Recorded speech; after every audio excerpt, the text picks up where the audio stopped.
अब सलीम शाहिद साहब, आप बलूचिस्तान को कई दिहाइयों से कवर कर रहे हैं। मुझे ये बताइए कि अब जो अटैक्स हुए हैं और जो हालिया अटैक हुआ है जिसके ऊपर एहतजाज तमाम अपोजिशन जमातों ने किया है, उसकी रिस्पॉन्सिबिलिटी आईसिस ने ली है।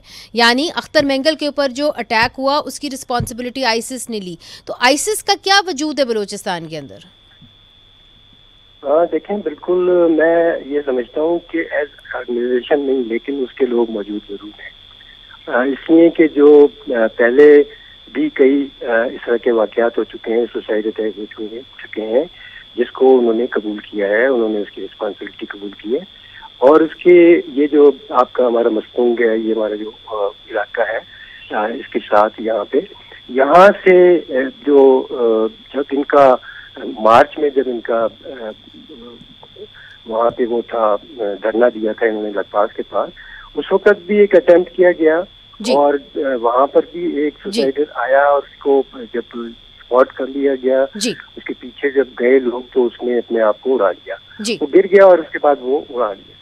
तो बात यह है कि उसकी कोई तहकीकात होनी चाहिए थी। उसकी तहकीकात के बाद में चीजें जो है उनको आम करना चाहिए, लोगों को बताना चाहिए कि क्या था वो कौन था और उसने किसके कहने पर जो है वो ये अब ये खदशात जो है पहले भी किए गए हैं। बहुत सारे ये बीएनपी के जलसे के अलावा और जहाँ पे जलसे होते रहे उनमें भी हमेशा उन्होंने हुकूमत की तरफ से, इंतजामिया की तरफ से उन्हें कहा गया कि इस किस्म की थ्रेट्स मौजूद है।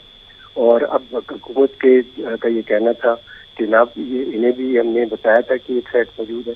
ये जो इस वक्त धमाका हुआ, ये जो 2 दिसंबर को जलसे के बाद बाहर जो धमाका हुआ उसमें, तो ये नहीं कह सकते कि ऐसे जिस तरह एक पूरी ऑर्गेनाइजेशन है वो, लेकिन लोग जाहिर है उसके साथ हैं, उसके आंसर हैं। ठीक है ज़हूर बुलेदी साहब, जो बात सलीम शाहिद साहब कर रहे हैं कि लखपास टनल के ऊपर जो धमाका हुआ था, खुदकुश हमला हुआ था अख्तर मेंगल के ऊपर, उसके ऊपर हमने कोई आप लोगों की तरफ से कोई पेशरफ्त नहीं देखी कि कोई भी तहकीक जो है वो आप लोगों ने एक तरह से कंक्लूसिव इन्वेस्टिगेशन कोई की हो, उसकी क्या वजह है?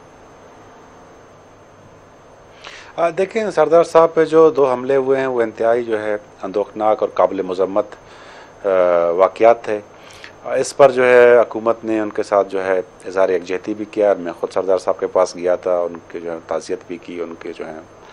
मगर सर एक साइड पे आप ये कह रहे हैं ना कि हम दहशत गर्दी का कला कमा कर देंगे, दूसरी तरफ से आप इन्वेस्टिगेशन ही नहीं करें। मेन स्ट्रीम पॉलिटिकल पार्टी की लीडर के ऊपर एक खुदकुश हमला होता है, मगर आप किसी किस्म की कंक्लूसिव इन्वेस्टिगेशन ही नहीं करते उस केस में, इसकी क्या वजह है? देखिए, इन्वेस्टिगेशन जो है वो चल रही है। उसमें सरदार साहब के साथ जो हुआ था पर्टिकुलरली उसको जो है उस पर भी इन्वेस्टिगेशन चल रही है, उसको हम देख रहे हैं। एक जो है कलदम तंजीम ने जो है उसको कबूल की है और आपको भी पता है।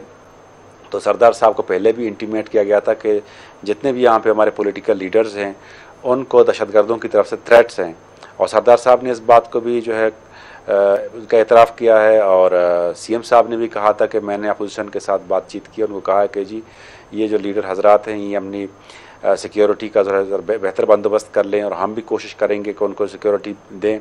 और उनको SOP बताया गया था कि जी आप जो हैं अपना जलसा मगरिब से पहले ख़त्म कर दें। लेकिन बदकिस्मती से ये नहीं होना चाहिए था, ये हुआ। तो सरदार साहब हमारे लिए जो है काबिल एहतराम है, उनकी जान जो है हमें बहुत अजीज़ है और हमारी कोशिश ये है कि उनको जो है मैक्सिमम सिक्योरिटी दे सके।